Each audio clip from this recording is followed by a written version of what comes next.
5절에서 13절까지 봉독하겠습니다. 예수께서 가버나움에 들어가시니 한 백부장이 나와 간구하여 이르되 주여 내 하인이 중풍병으로 집에 누워 몹시 괴로워하나이다. 이르시되 내가 가서 고쳐주리라. 백부장이 대답하여 이르되 주여 내 집에 들어오심을 나는 감당하지 못하겠사오니 다만 말씀으로만 하옵소서. 그러면 내 하인이 낫겠사옵나이다. 나도 남의 수하에 있는 사람이요 내 아래에도 군사가 있으니 이더러 가라 하면 가고 저더러 오라 하면 오고 내 종대로 이것을 하라 하면 하나이다. 예수께서 들으시고 놀랍게 여겨 따르는 자들에게 이르시되 내가 진실로 너희에게 이르노니 이스라엘 중 아무에게서도 이만한 믿음을 보지 못하였노라. 또 너희에게 이르노니 동서로부터 많은 사람이 이르러 아브라함과 이삭과 야곱과 함께 천국에 앉으려니와 그 나라에서 본 자손들은 바깥 어두운 데 쫓겨나 거기서 울며 이를 갈게 되리라. 예수께서 백부장에게 이르시되 가라 내 믿는 대로 될지어다 하시니 그 즉시 하인이 나으니라. 아멘. 오늘 주실 말씀의 제목이 백부장의 천국입니다. 크게 은혜 있으시기 바랍니다. 말씀의 제목을 백부장의 천국이라고 이렇게 붙였지만 좀 억지 같은 생각이 듭니다. 백부장에게 예수님께서 천국을 약속해 주셨는데 아브라함과 이삭과 야곱이 있는 그곳에 너도 앉으리라. 천국에 가서 그들과 함께 있을 것을 예수님께서 부여해 줬습니다. 그래서 오늘 우리 백부장의 이야기를 좀 나눠볼까 합니다. 이 백부장은 로마의 군대 조직 가운데 한 단위가 됩니다. 보통 28개 군단이 있는데 1개 군단이 한 6천 명쯤 된다고 합니다. 로마 제국은 방대한 점령지를 다스리는데 그 시 단위마다 백부장을 하나 둬서 80명 내지 100명의 군사들을 거느리고 치안을 담당케 하며 정보도 수집하고 통치하는 방편의 하나입니다.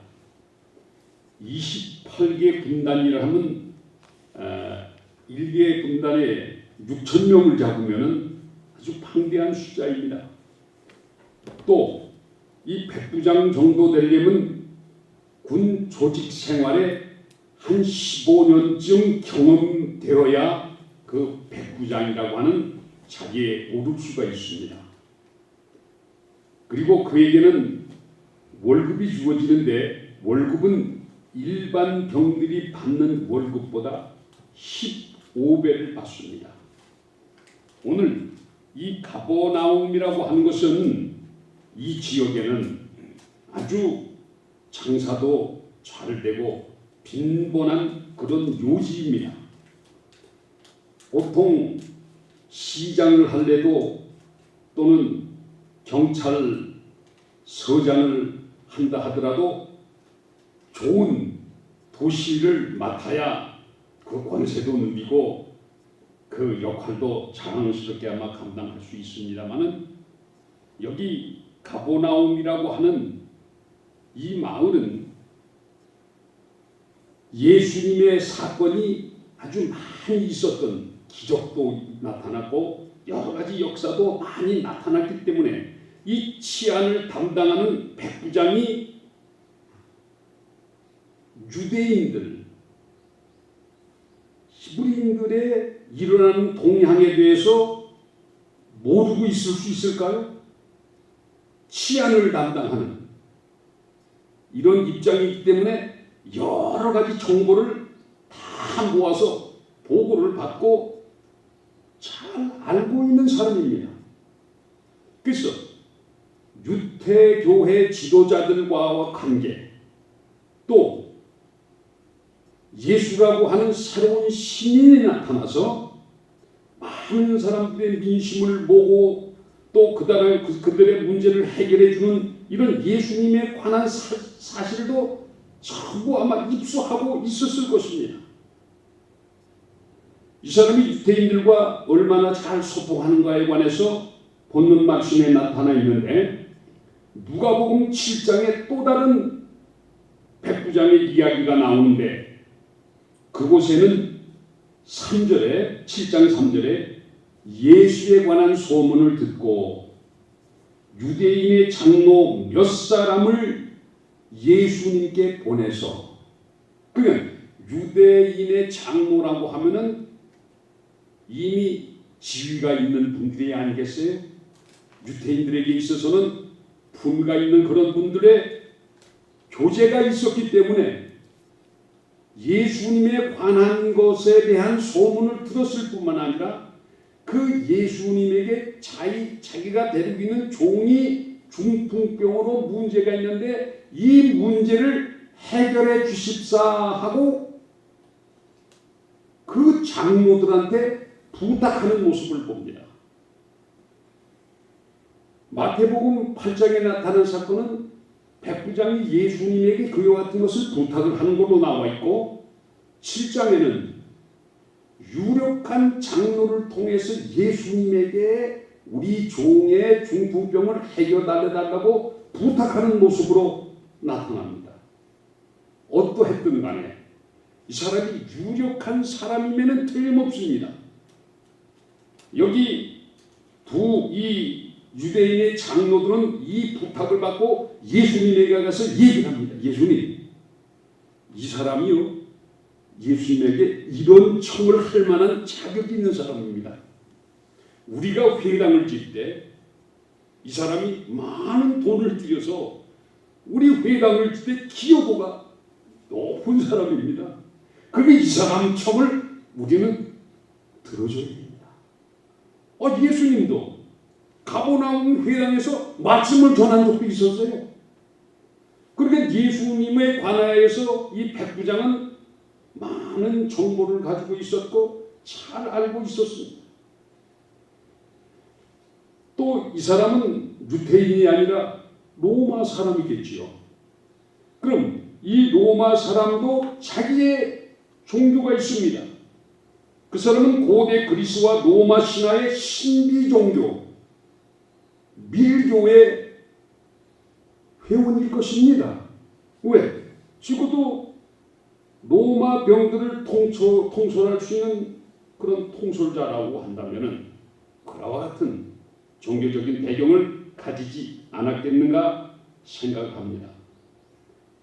바로 이 사람들의 미리 종교라고 하는 것은 비밀을 가르친다라고 하는 것은 지혜를 얘기하는 것인데, 인간 심원의 최고 깊은 곳에서부터 깨달음을 얻는 그런 종교 회원일 것입니다.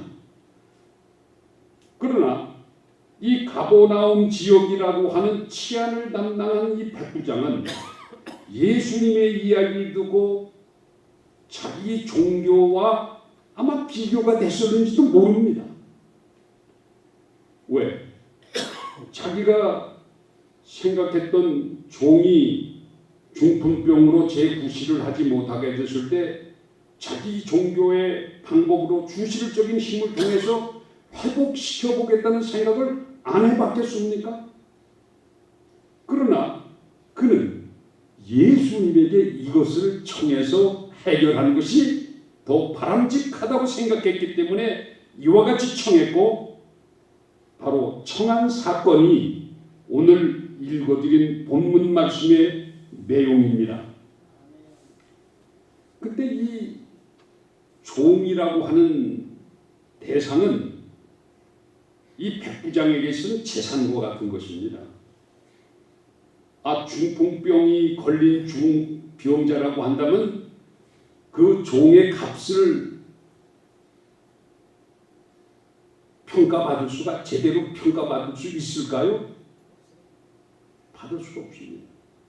종은 일을 해서 주인에게 유익을 줘야 되는데 중풍병자가 돼서 누워서 변을 받아내고 음식물을 먹여주고 씻겨주고 이렇게 한다면 종을 나의 유익을 위해서 둔 종인데 나의 재산을 축내게 하면은 이와 같은 종은 어떻게 빨리 처리를 해야 되는 거예요. 근데 이 백부장은 그 종을 어떻게 대했는가 하냐면 나의 부의 수단으로 대한 것이 아니라 인격적인 관계로 대했다고 하는 사실입니다. 그래서 이 백부장은 다른 사람에게 또 없는 것은 아니겠지만 사람이 사람을 대하는 기본적인 도덕성과 인격을 가지고 있다고 하는 것을 여기서 볼 수가 있습니다. 왜 예수님께서는 이 백부장의 이름을 여기 밝히지 않았는지 모릅니다. 그리고 이 백부장에게 얘기를 합니다. 그래, 내가 너의 종을 너와 함께 가서 고쳐주겠다면 그러실 필요가 없습니다. 그렇게 수고하실 필요가 없습니다. 나도 내 밑에 수하가 있어서 무슨 일을 하려면 이렇게 저렇게 시키기만 하면 다 되는 일이니까 그저 말씀만 하세요. 그러면 이것이 다 신이 될 줄 압니다. 하고 그 예수에 대한 믿음이 이 백부장 속에 있었어요. 아멘.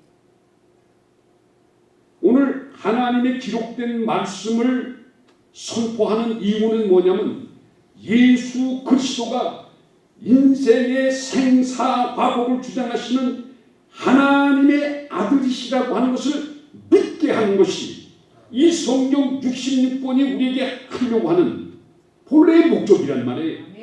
근데 이 백부장은 놀라웠게도 정보를 수집하는 사람인데 그래서 치안을 담당하는 사람인데 이미 예수에 대한 정보를 싹 수집을 해가지고 예수님께서는 우리 인생의 문제에 관해서 의뢰를 하시면은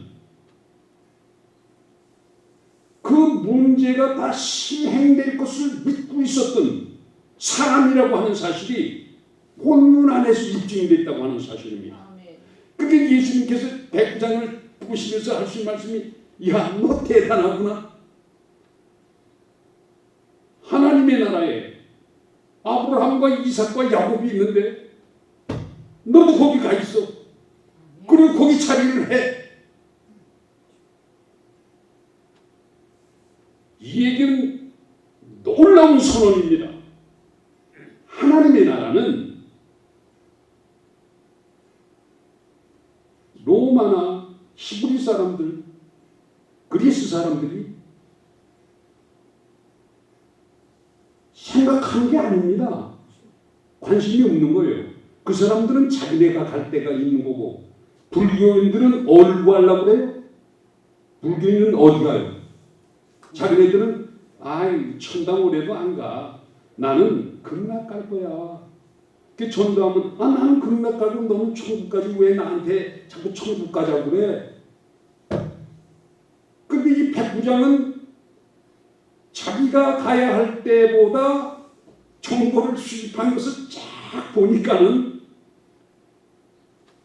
예수를 믿는 게 바른 거라고 판단했기 때문에 예수님께서 야, 너의 믿음은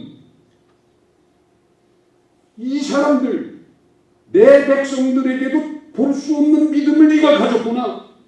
너는 아브라함과 이삭과 야곱이 있는 곳에 있을 것이고 본 백성은 밖에서 슬피 울며 이를 갈미 있으리라 라고 하면서 종교 개혁을 한 거예요. 예수님께서. 그래서 뭐라고 말씀하셨는가 하냐면 그 당시 율법 이것이 온전하지 못하다라고 하면서 내가 그것을 완성시키겠다라고 말씀하시면서 사랑이라는 말씀을 하시는 것입니다.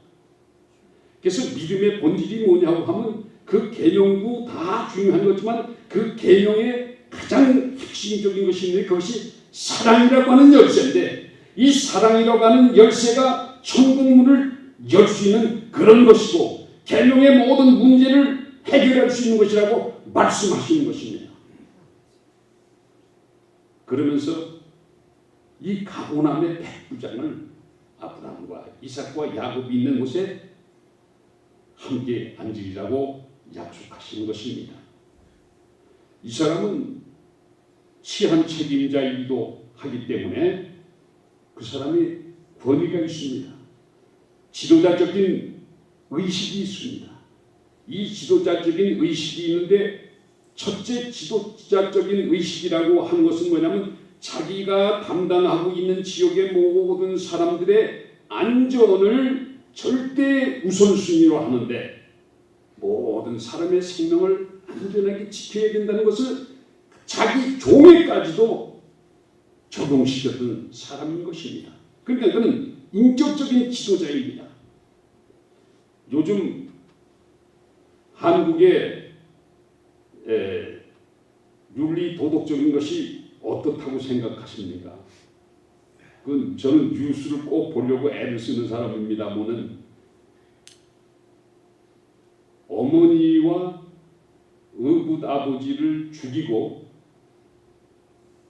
자기 같은 배의 동생도 죽이고 얼루 호주로 도망갔다고 그래요? 어디로 도망갔다? 뉴질랜드로 도망갔대요. 살해 방법도 아주 잔인했는 모양이에요.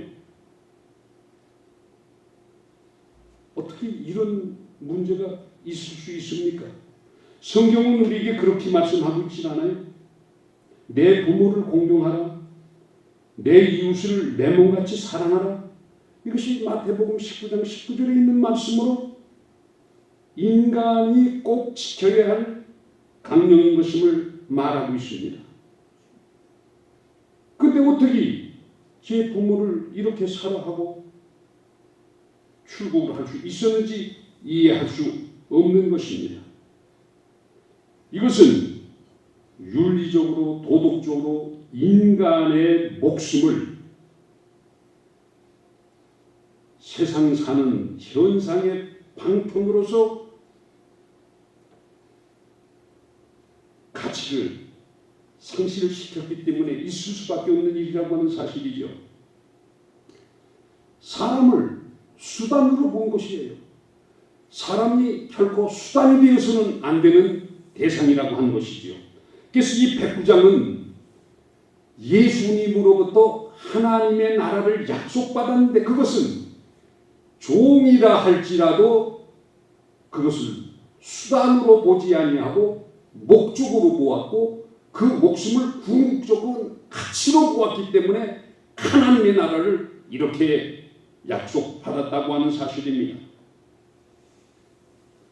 그는 이교도지만 예수님에게 인정받는 하나님의 나라의 천국 백성의 주인으로 예수님께서는 여겨주신 거지요.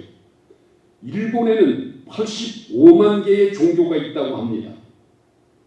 그곳엔 인종 문제, 종교적인 편견이 없을 수가 없습니다. 또 한국에도 여러 종교가 있습니다. 기독교만 하더라도 여러 종파가 있습니다. 여러 가지 종파를 가지고서 서로들 우럭을 만들어서 구별합니다. 자기네 집단에 더 왕성한 부흥을 위해서 침략 전쟁을 하지 아니하지만 천도라곤 도구를 통해서 빼앗아 가는 것도 서슴지 않습니다. 그런데 예수님께서는 혁명을 일으키셨는데 이교도도 관대치 아니하고 그 안에서 사랑과 믿음을 보게 되었을 때 그를 하나님의 백성으로 축복하시고 그 하나님의 나라는 우리만 갈 수 있는 거야 라고 하는 그런 사람들에게 너는 밖에서 슬피 울며 이를 갈미 있으리라고 하시는 이 말씀은 오늘 예수 그리스도를 구주라고 해서 모든 구원받는 그 사람들과 서로 시기하고 질투하고 세력을 더 우세하다라고 대치하는 오늘 교회를 향해서 새로운 혁명을 우리에게 선언하신 것이라고 생각을 합니다. 그렇습니다. 58만이나 되는 종국에 있는 일본. 그럼 그 일본 사람들 58만이라는 그들은 다 멸망받아야 될까요? 그럼 예수 그리스도는 그들 앞에 어떻게 나타날 것인가에 관해서 우리는 성경 말씀을 통해서 상고해 볼 필요가 있습니다. 누가복음 10장 25절 37절 사이에는 선한 사마리아인이 나옵니다.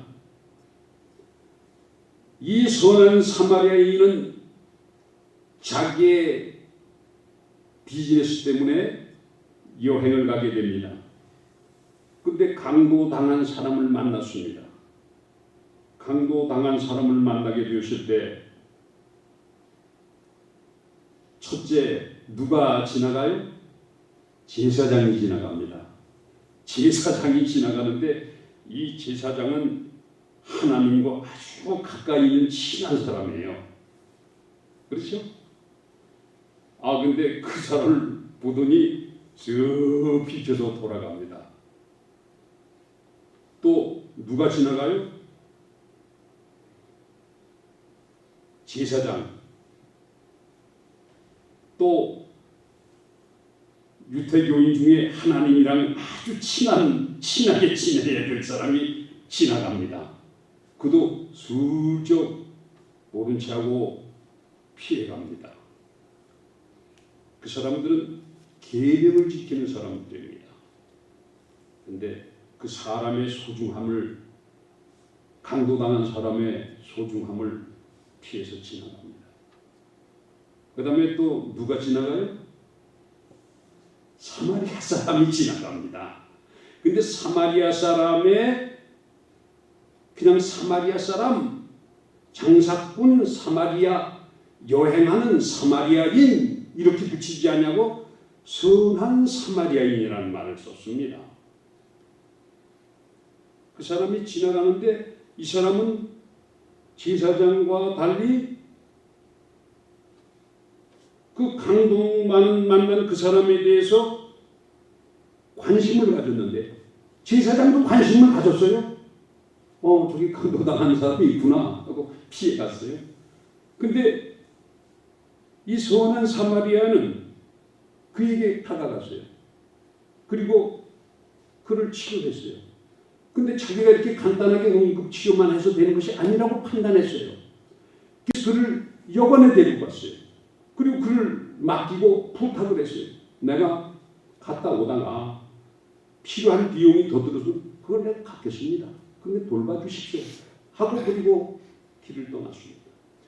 예수님께서 이 비유의 말씀을 통하여서 말씀하시기를 누가 이 강도당한 사람의 이웃이냐? 라고 말씀을 하셨습니다.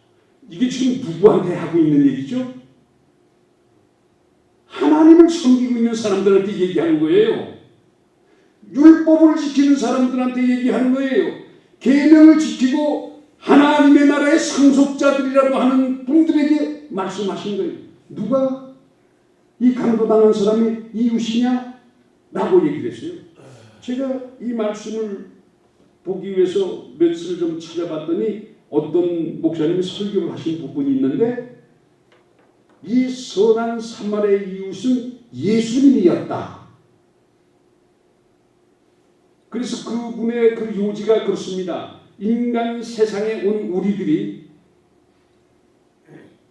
죄 속에 허덕이는 우리들이 사탄에 강도당한 사람인데 예수님께서 우리를 구해줬다 라는 메시지를 전하셨어요. 그것도 맞는 얘기입니다. 맞습니다. 우리가 이 세상에 보냄을 받았는데 사탄에 의해서 강도당했는데 예수님께서 우리를 주는 그리스도요 살아계신 하나님의 아들이십니다라고 하는 고백을 통해서 우리가 하나님의 축복받는 자녀, 하나님의 나라를 약속받는 자녀가 됐다라고 하는 일도 잘 말씀하신 것 중에 하나입니다. 그런데 우리가 생각을 조금 바꿔서 오늘 기독교가, 오늘 예수님이 교회에서까지 몰인정되어져서 예수님이 교회에 출석하려고 그러니까 교회에서 지키는 절과 여기 너 들어올 수 없어 하고 그래서 못 들어간다는 얘기가 있습니다. 오늘 우리가 강도 만난 사람이고 예수님께서는 우리의 선한 이웃이라고 말씀하셨는데 우리가 뒤집어서 생각해 볼 의도는 없습니까? 오늘날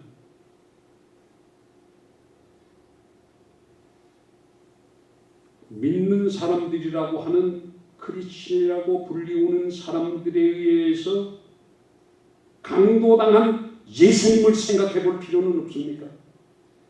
왜? 비유의 말씀은 여러 방법으로 적용시킬 수가 있을 것입니다. 예수님은 이미 2000년 전에 유대 땅에 오시어서 하나님의 아들이시면서 유대인들에게 강도를 당했습니다. 유대인의 강도를 당하셔서 십자가에 못 박혀서 그렇게 예수님께서는 내가 유대인의 왕 맞다 라고 했어도 십자가에 못 박으라고 소리 지르고 그 대신 전례에 따라 사면해 주는 예가 있는데 강도 바나바를 놔주십시오. 역사 속에 누가 강도를 당했어요? 하나님의 아들이 강도를 당했어요. 예수님이 이와 같이 가버나움에서 새로운 개혁운동을 벌였음에도 불구하고 오늘날 2000년 이후에 기독교인들이 처음에는 압제와 죽음을 무릅쓰고 이룩한 주님의 몸된 교회가 강성하여지고 부강하여지고 힘을 얻게 되어지고 권력도 얻게 되어지고 기독교 권력이 얼마나 큰 영향력을 행사할 수 있는 압력기구가 됐습니까?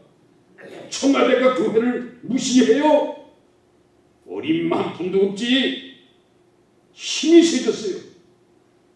세상이 누가 교회를 깔봐 교회가 이렇게 거대해졌어요. 그래서 무서운 힘을 가지고 세상과 더불어 우리의 지분을 찾을 수 있는 힘을 얻었어요. 더 얻어야지 하는 것이 교회의 꿈입니다. 그러나 그 거대한 힘을 가진 교회까지 그 교회의 힘에 예수님이 강도당하지 않느냐라고 하는 의문을 해봅니다. 예수님은 이 세상에 오셔서 누구의 친구라고 그랬어요? 병든 자, 가난한 자, 없는 자 이런 분의 친구로 오셨어요. 얼마나 없는 사람들이 오늘 힘 있는 사람들에 의하여서 강도당한 모습을 목격하게 됩니까? 그렇습니다. 선한 사마리아인의 이웃이 예수님 또 시킬까요? 예수님 보고 하라고 그럴까요? 예수님께서 그렇게 말씀하셨습니다. 너의 십자가를 내가 지고 나를 따르라. 그러니까 선한 사마리아 이웃은 누가 하라는 거예요? 우리 보고 하라. 그 비유의 말씀은 우리 보고 하거라. 선한 사마리아인. 누구의 선한 사마리아인의 이웃을 하느냐? 오늘 우리와 더불어 있는 사람들에게 이웃 될 것이며, 무엇보다도 예수님에 대해서 선한 사마리아 이웃이 누가 되어야 될까? 이제 내가 되어야 될 거 아니겠어요? 예수님의 이름이 오늘처럼 욕보이고 예수님을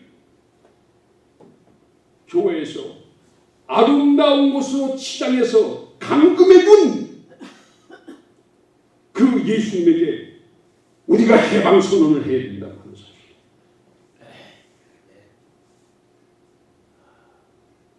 하나님의 말씀은 예수님께서 선한 사마리아인의 이웃을 통해서 우리에게 말씀하시려고 하는 것은 하나님의 특정한 그들 내 백성들이 저들이 밖에서 일갈미스리라 라고 하신 말씀은 예수 그리스도를 구주로 고백한 회중들이 모여서 예배하는 오늘 교회가 선한 사마리아 이웃의 역할을 하라고 말씀하시면서 백부장 같은 믿음을 소유하라고 말씀하시면서 우리에게 새롭게 독려하시는 것입니다. 그렇습니다.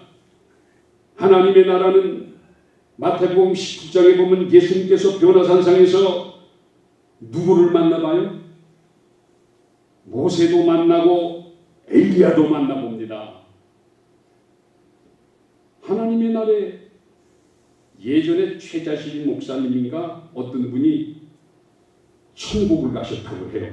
근데 가가지고 여기 그 한국의 유명한 목사들을 찾았대요. 그랬더니 그런 사람 여기 없다고 얘기하는 얘기가 시내에 돌아다녔습니다. 여러분, 여기 선한 사마리안 이웃이었다면은 거기 있었을 거예요. 또 백부장 같은 믿음이었다면 거기 있었을 것이에요.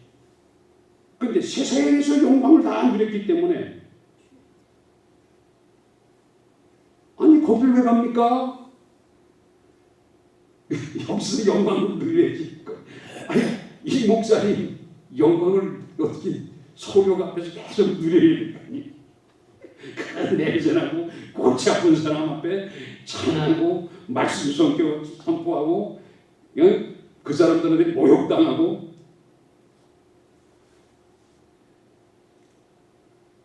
근데 어때 우리는 주여 어서 오시옵소서. 오셨으면 좋겠습니다. 왜? 선한 사마리아 이웃의 역할을 하기에는 너무 참 지치고 힘듭니다. 오셨으면 좋겠습니다. 근데 오늘 교회가 예수님 지금 오시겠다고 하면 교회가 환영하고서 지금 덕에서 우리 지금 큰 센터 뭐 하나 또 더 줘야 되는데 비전홀 줘야 되는데요. 이거 지어서 봉헌하고 거기에 이치의 여지 없이 사람들이 모여와서 하나님 앞에 영광을 돌리는 것을 돌린 다음에 그 다음에 오셔도 좋지 않습니까?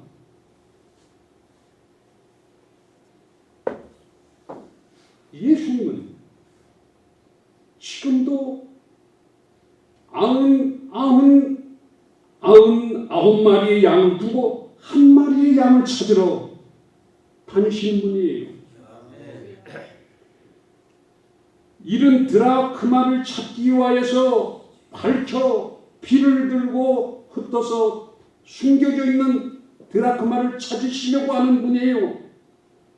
아버지의 두 아들 중에 집을 나간 아들을 아직도 동구 밖을 내다보면서 기다리시는 분이세요. 왜? 찾기 위해서. 그러므로 백부장이 가는 천국을 오늘 한국 교회가 이 천국을 지금 갈 수 있겠습니까? 심각한 질문을 우리가 해야 된다는 것이죠. 기독교는 지금 교회는 천국 어떻게 가는 거라고 얘기하고 있죠? 천국 가려면은 성수주의를 하고 11조 해야 되고 사도신경 외워야 되고 뭐 조건이 많죠. 그래야 천국 가잖아요. 그러나 예수님께서는 이 세대의 혁명이라고 말씀하시면서 백부장에게 천국을 약속해 주는 것입니다.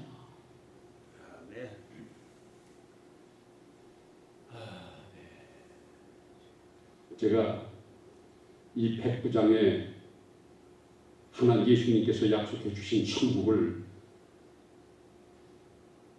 말씀드릴 이유가